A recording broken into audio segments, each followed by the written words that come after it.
I think that what I was trying to say was confront the question of what does it mean to find oneself in the world black, right? What does it mean to wake up to black consciousness, right? And when a child is born, it doesn't know that it's black, right? That's a great story by, the name will come to me, but he's born, right, in the American South, and he's a mulatto, right? He's a mulatto, and um, he's so close to being white that it never occurs to him that he's not. And then he goes to school, and then of course, eventually he's confronted with it because all it takes is a drop. And this happens to the poor kid at, I don't know, 7, maybe 8, right? And so I'm trying to think. I'm almost 40 years old now about, I'm trying to process my own coming into consciousness with my blackness, because you can see that I'm black. I'm shredded, but I'm black. I forget who said it, right? Being black is not a crime, but it's damn near well inconvenient. So I think that the point that I was trying to make was what were the tools and the instruments that I wish I had been given to navigate my own blackness, right? Why do I have to navigate my blackness? I don't know, because blackness is this thing, right? Blackness is this thing. Blackness is like the sun, You wake up and it's up there in the sky, and, you know, um, if you have any intelligence at all, you begin to wonder about it, right? That's what every culture has, right? Some turn it into gods, and everybody at one point, right? Because it's so awesome. So you wake up to the consciousness of blackness, and you discover in the world that being black comes with a burden of guilt and shame. The guilt of being black, which precedes anything, which is to say that the minute that you find yourself black in the world, right, you automatically wonder what you did, you know? That's an expression, right? So I'm Ashanti. And the Ashantis, they have an expression. They say, wine and a pese boni awono, right? It translates into, who wouldn't want to be born white? Now picture that, right? You grow up as a kid in Africa, and you hear the adults, grandma and grandpa and everybody around you, and they say, man, to have been born white, to have been born white.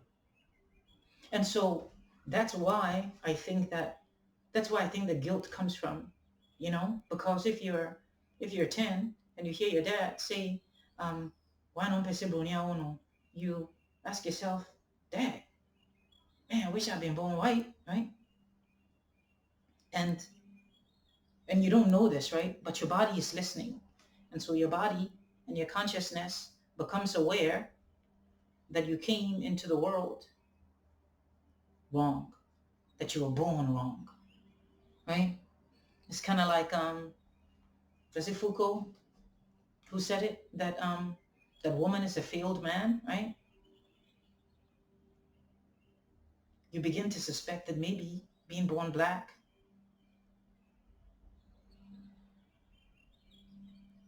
is kind of like a miscarriage, but not quite.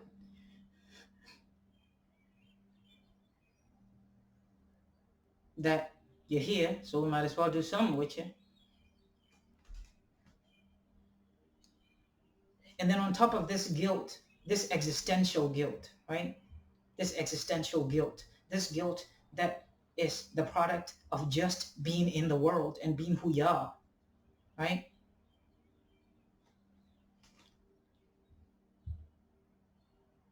On top of this, your consciousness begins to develop a little bit, and then you discover that it's not just that you're black and that's an inconvenience, but that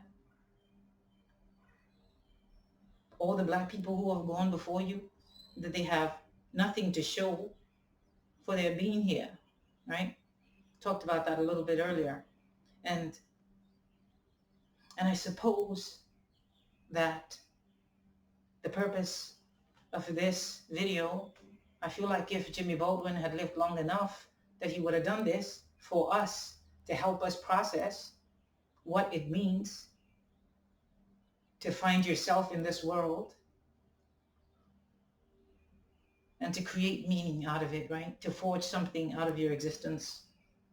And I'm hoping that my journey and the journeys of all the people, all the other black people who are processing their blackness, that we can take the mountains of guilt and shame that comes from being born black and refine it into gold that we can offer to our children in the hope that they can hold their heads up and understand that it's cool, that it's okay to be black.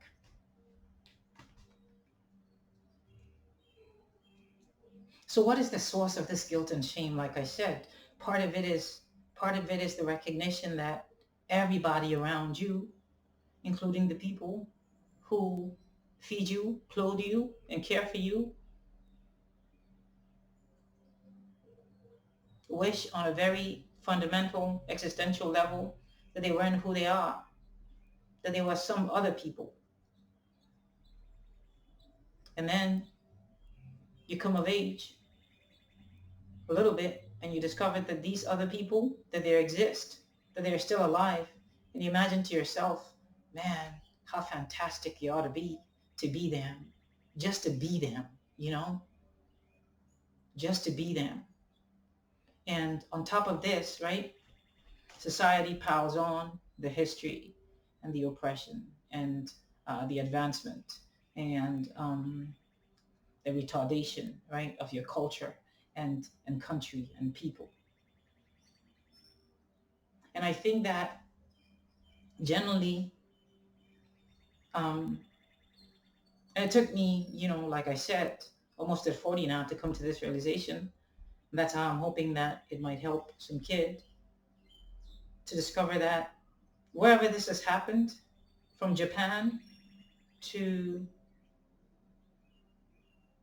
Hawaii, right? That's not very far, is it? But everywhere in the world, right, where a culture has invaded another culture and been, what's the expression? Every sufficiently advanced technology is indistinguishable from magic. Any sufficiently advanced technology is indistinguishable from magic. And so you wake up in Kumasi and you look around and there are cars and you're told that they were built by white people and there's everything. I think that the problem is that we create out of all of human endeavor this one identity. And I think it is so tragic, right? It is so tragic for children, for young people to grow up thinking that their identity is wrestling in the world with an identity that is so far superior to themselves that it's a miracle that they try at all. It's a miracle that they make any effort, that they believe. I don't know that they do. So there are these three strategies when you find yourself in the world, black, right? The first one is mimicry, right? You you imagine that you try to change the outside, you know? You try to change the outside. You imagine that if the skin was a little bit lighter, right? And the hair was a little bit straighter, and the nose wasn't so flat, and the lips weren't so thick, then maybe that'll be the difference maker.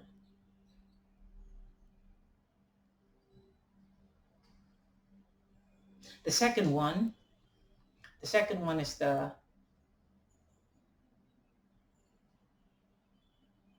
It is the sour fruit strategy, right? For want of a better expression. It says, right, like Aesop's fables, that, well, I didn't want that fruit anyway because it's probably sour, right? That second strategy says that, oh, that is what is evil and filled with a desire for conquest and exploitation and extortion, right? You hear this everywhere from all across sub-Saharan Africa, right? That's another strategy, right? It's like it's like you like a girl and she don't like you, and you say, ah, I don't like the color of her eyes. So this second strategy, um, it says that who the hell cares? I don't want to be white if being white means going all over the world and oppressing people and taking their resources for next to nothing. That doesn't deliver either. Yeah.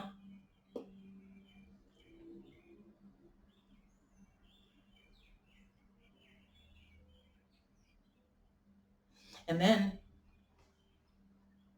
you are confronted with the potential for devolution into hopelessness, right? Because here you are, and you're obviously in the world, and unfortunately you've been born black, right? And that can't be changed, right? Even though our sisters try. And so you get fed into you, as though through your mother's milk, this thing that the black man is an approximation of the white man, that he's asymptotic to whiteness. He comes very close, but the curve never really touches. It never really makes the cut.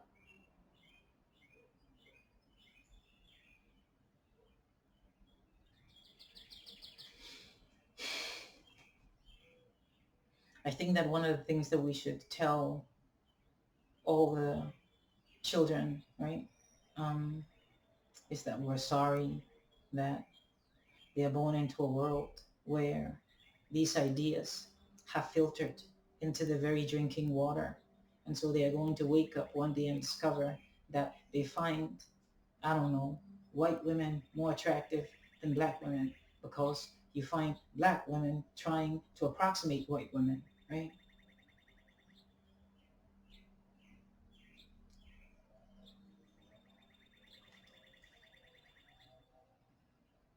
I think that the place where we can begin to create some kind of reconciliation. So in Buddhist practice, there are these three concepts for dealing with challenging and difficult struggles. The first one, the first one is recognition. You have to recognize the problem that you have. And uh, the second one is acceptance. You have to accept that you have this problem, right? The third is that you have to inquiry into the underlying causes of the problem. And finally, you have to recognize that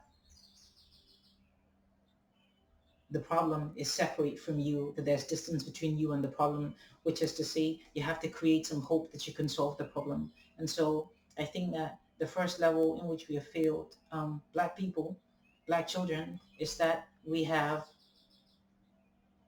failed to recognize that there's this burden of guilt and shame. You know, try it. Tell your dad that some shirtless dude on the internet says that he thinks that black people feel guilty and ashamed. And he's going to say, screw him. He don't know what he's talking about. But, but, just like Advaita Vedanta teaches, right? If you go and sit quietly in your room and you watch your mind and you try to understand your drives, you're going to find that there's a toxin there, that there's a poison there, that it seeps out sometimes. It seeps out at the admiration for white people, and it seeps out at the recognition that you are appreciated by them, that you are honored by them, that you're respected by them, that they are the determinants of your advancement. And you will know that you don't need the shirtless dude on the internet to figure this out. That this thing, it's in the water. And so I think that as a culture,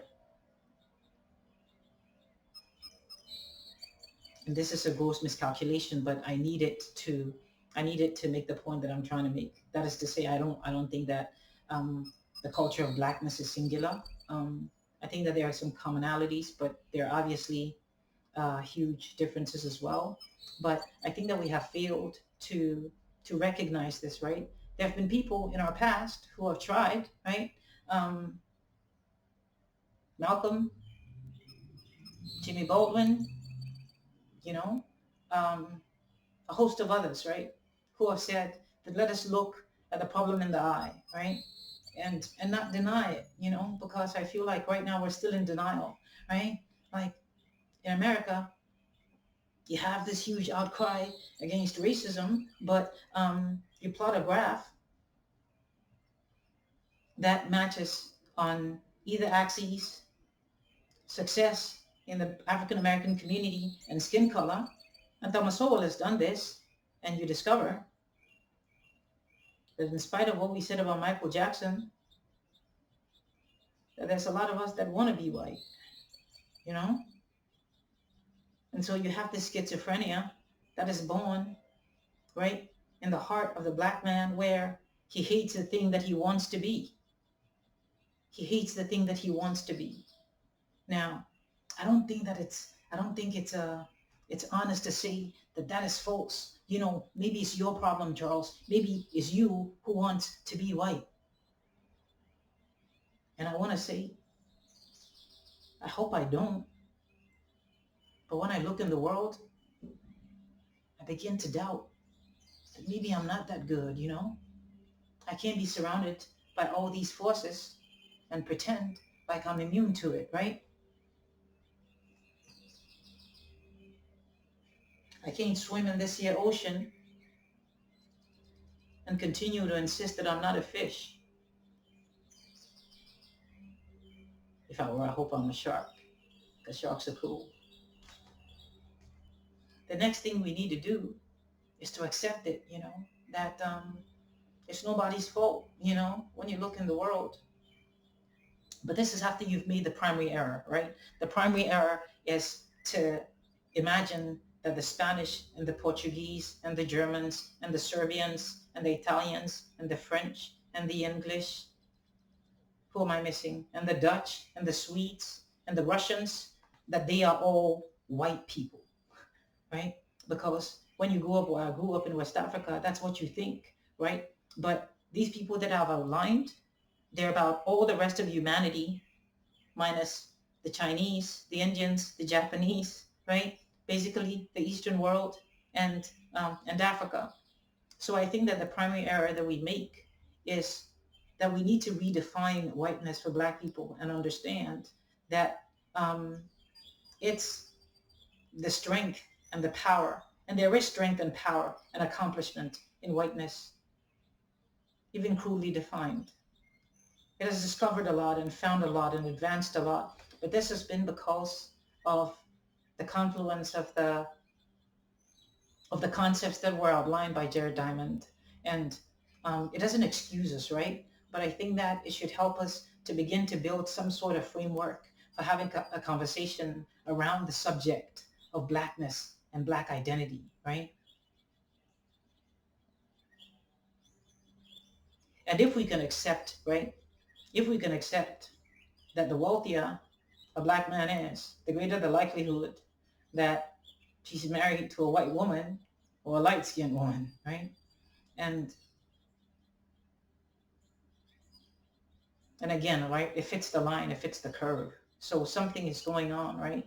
Now, these people, they might be in denial, right? Some of them aren't, right? That's why I love Chris Rock. He says that no, no, no, no, no, I'm not in denial at all. I don't want I don't want my kids to be black. I don't, and of course he makes a joke out of it, but there's something there, right? It means that the venom is in the blood. It didn't kill the patient, but it paralyzed him. It paralyzed him, right?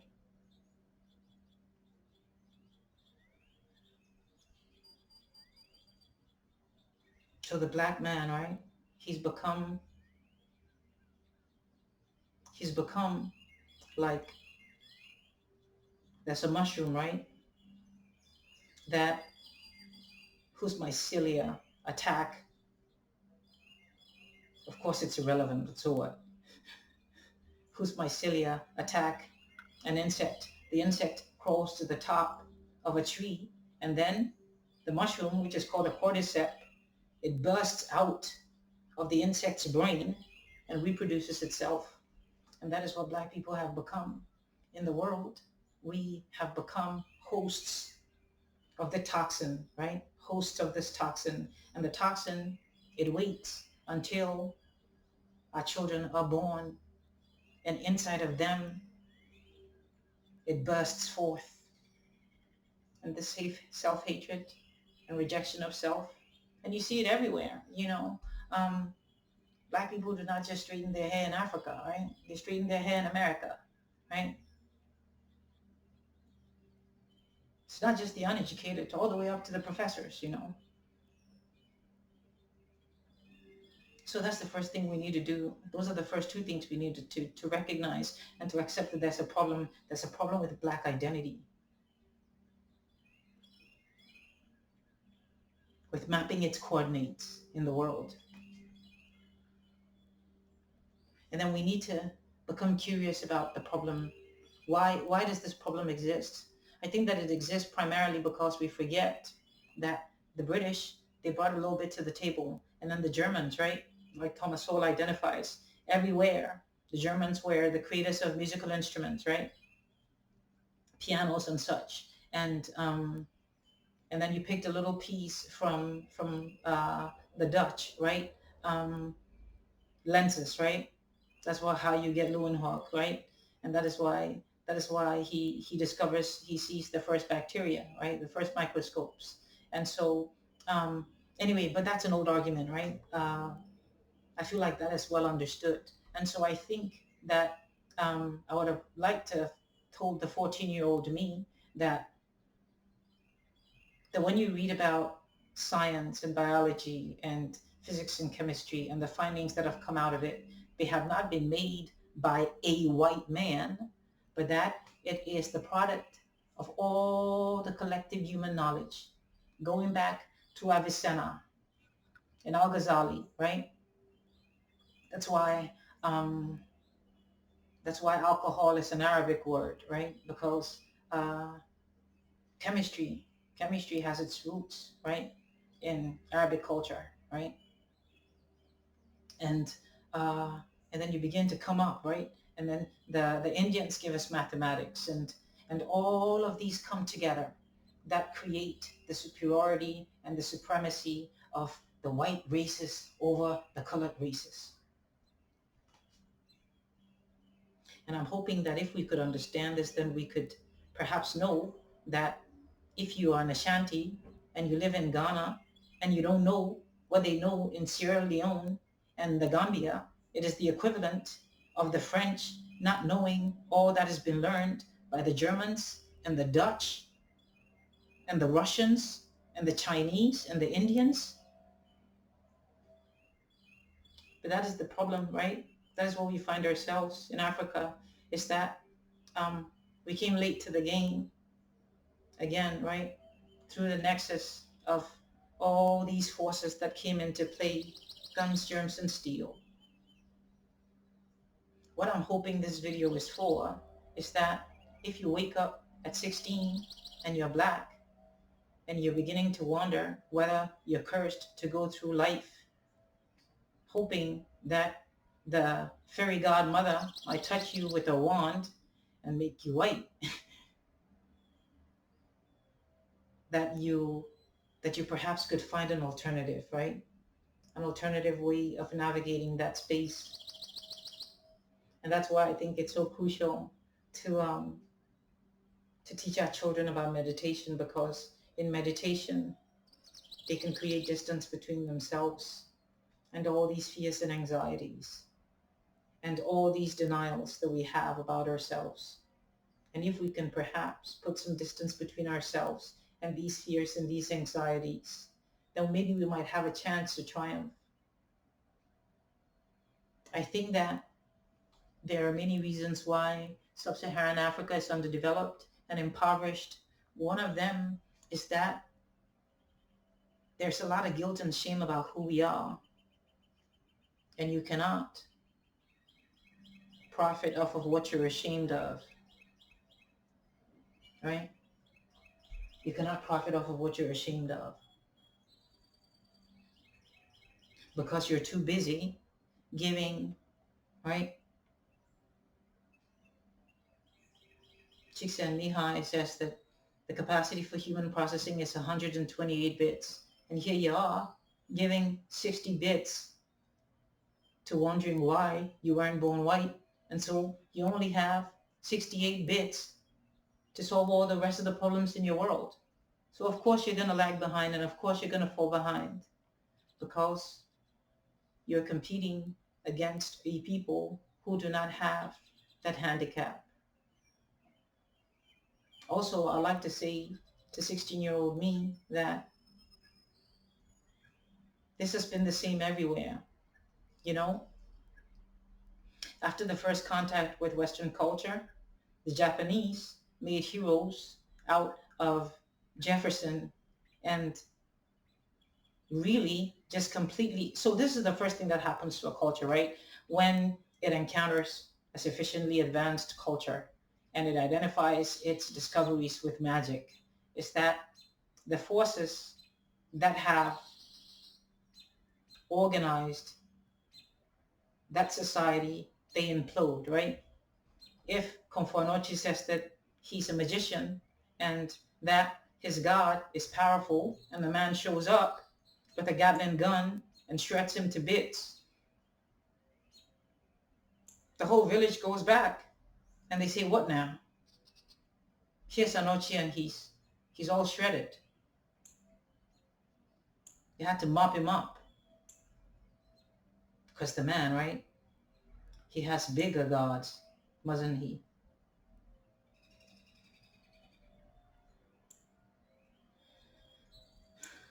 So here's to the hope that we can start this conversation with the children and the generation that is coming up that is honest about the problem, because you cannot change what you won't admit, right? AA, I am an alcoholic and I will always be in danger and at risk of recidivism. Then maybe there might be hope for you.